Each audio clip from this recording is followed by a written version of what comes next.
Oh yes, good morning everyone.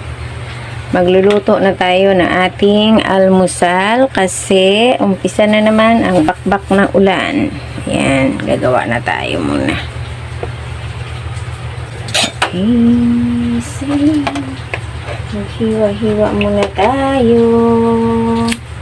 Ingat-ingat mga mahal kong kapatid. Kapatid sa puso, kapatid sa blood, kahit saang kapatid. Mag-ingat po tayo kasi umpisa na naman ang ating ulan. Yun, ingat-ingat sa baha. Kasi, ayun, paulan na paulan. Kawawa ang mga binabaha na. Okay? Salamat tayo.